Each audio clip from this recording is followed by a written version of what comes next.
What's going on, everybody? It's Joey. It's great to see you guys again. Today I want to talk to you guys about all or nothing mindset. Okay, and I know that if you have this type of mindset where it's like every decision you make or most big decisions you make are black or white, you're all in or you're all out, like you're gonna do it 100% or you're not gonna do it at all. I suffer from this as well, like pretty majorly, and I've talked to a lot of you guys who I've been talking to over the last couple of weeks. Have had this same exact problem. Okay, so I just want to go over this and go over the good parts and the bad parts, and then how to actually like stop this suffering, because it will ruin your life in a lot of different ways if you do not take control of this. Let's take a look at the good versus the bad of all in versus all out thinking. So the good is that you're all in. It's an all in attitude. And the bad is that it's an all in attitude. So let me explain. The all-in attitude's good for certain reasons. It's good because let's say you go out and you have a fitness goal and like you really want to get like build this awesome body or lose weight or whatever, and you're all in, like you just jump right in, then like that's like the only thing you focus on, and you actually learn a lot. You learn like 10 times faster than someone who's dabbling. You get results 10 times faster than someone who's dabbling. Like you're all in. That's all you're focused on. So you take someone who's 100% focused on weight loss compared to someone who's 30, 40, 50% focus on weight loss. Well, you're gonna excel much faster, and you're gonna learn much faster and like actually get things done much faster. The bad thing is, once you fall off track or once something goes wrong in your mind, it was either a trigger or some kind of bad event happens in your life, and you like miss a day or you miss a week or something, then you're completely out. There's no balance. You're all in, and you're doing really good for like usually a short period of time, a week, a month, 2 months, but then something happens and then your mindset flips just like that and you're all out. Like, okay, you missed a week, you might as well just completely give up, right? Instead of, oh, well, you missed a week, well, you know, that sucks that you missed a week, but at least you can get back the next week, you know what I mean? That doesn't exist for people who are all in or all out. So that's a negative. However, a positive of this all in or all out mindset is that you actually weigh the consequences before you jump in. So I've noticed with myself as well as other people, like before you jump into a relationship or a fitness journey or a career or whatever you're doing at school or whatever, you typically like weigh the consequences. Like if I'm gonna jump into this and I'm gonna go all in, like I wanna make sure that it's gonna be worthwhile, right? So you typically take the time to like think about it and consider the possibilities of what's possible in a positive direction, also in a negative direction. Another negative with this all in or all out thinking is that other parts of your life suffers.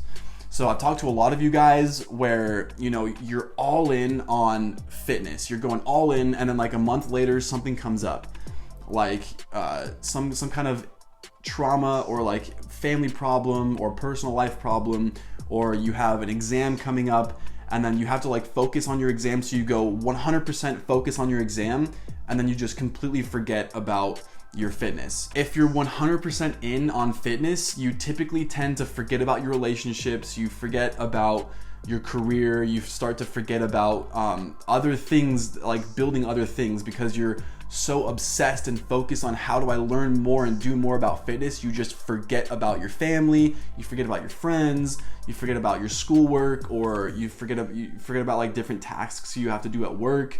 And so unless you have a balance, other things are going to suffer. Even though you're going to be like excel really well in this, everything else is going to suffer. Which leads me to my next point, which is typically people who are like all in or all out, whatever they're focused on and they're all in, they become the best at that. Like they're not doing anything else. They're not trying to get fit. They're not trying to get rich. They're not trying to have the best relationship. They're not trying to be like some kind of social elite, like social status elitist. No, the only thing they're focused on is one thing and one thing only. So you take that person compared to pretty much everyone else, and like everyone's kind of dabbling. They're 60, 70% in, 80% in. This person's 150% in.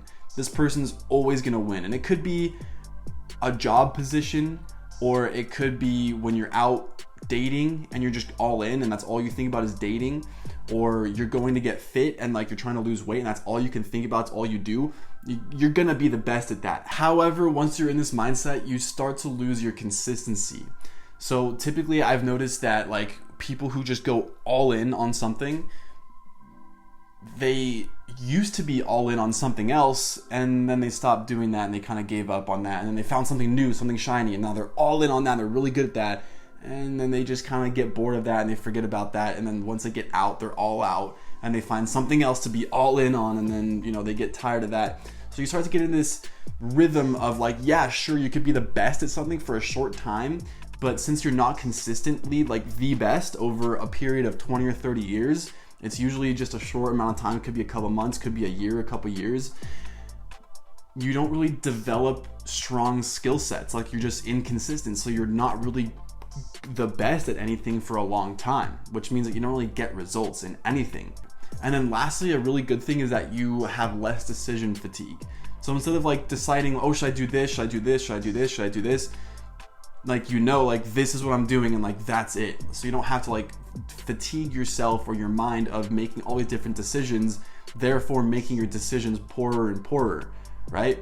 You want to have less decision fatigue, so that way the decisions that you do make are made like logically. You analyze them, you understand them, and you make the best decision, the best calculated decision. But the bad side is that you have typically short-term thinking. So like I just said with the consistency, like, you think short-term, like that's all you can see is like the one thing right in front of you, and you don't see how that can play out long-term, or you don't see how you can actually like extend that into something that is sustainable, because you're so all in. You're so all into like losing weight as fast as possible. You're so all into developing yourself or going out and developing a career as fast as possible that you forget about the sustainability. And after a year, you burn out, you're all out, and you're on to the next thing. Here is how you're able to balance out your life, but also keep the positives of being all in. And really, you just have to switch from short-term thinking to long-term thinking. Now, here's what I mean by that. Ask yourself,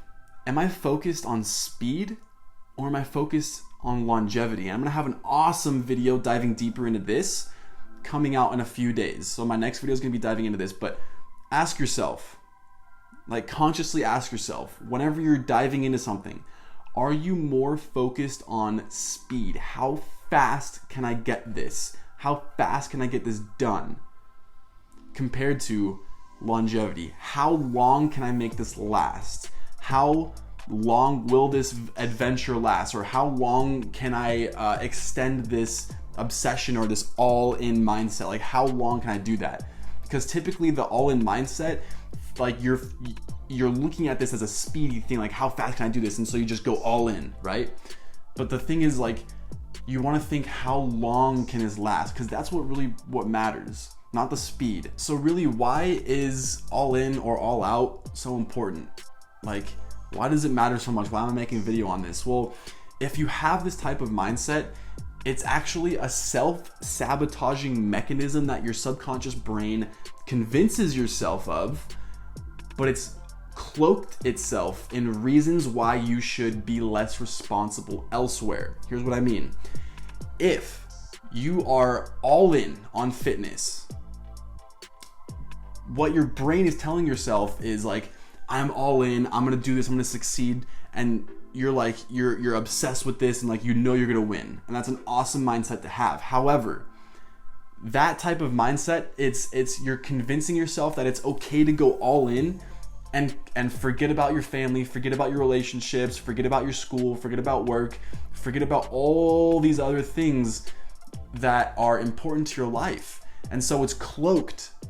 This mindset is cloaked like it's an excuse, it's a reason why it's okay to be doing this and forget about other responsibilities. So it's really, it's a bad self-sabotaging negative feedback loop cycle. But also, you have to look at the opposite of all in. If you're all in on something, subconsciously you're setting yourself up to be all out.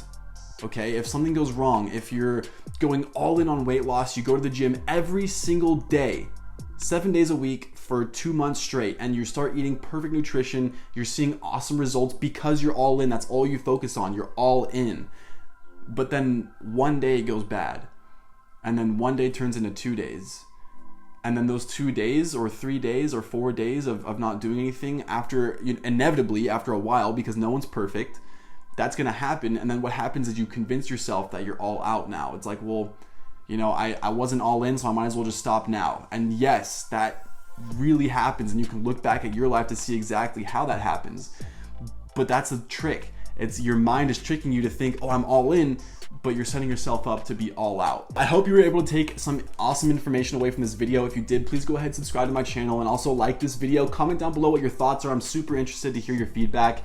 But before you go, I just want to let you know that my calendar for one-on-one coaching strategy sessions is open now, and it's completely free. So if you are completely tired, I don't want to waste our time. If you're just dabbling with changing your life and changing your appearance and changing your identity, if you're just dabbling with that and you don't really care, then forget this. You can move on. But if you're seriously tired, if you would kill to get out of your situation, then I highly recommend you go down into the description. There's going to be a link that says it's my websites, and then at the end it says case study. Click on that link, watch how I was able to change my life, and if that looks like something that you want to do, go ahead, fill out an application on the next page, and then book a call with me. We'll hop on a call one-on-one, just you and me, and I'll diagnose your situation to see how I can help you. Now, with that being said, I hope you have an awesome rest of your day, and I will see you next video.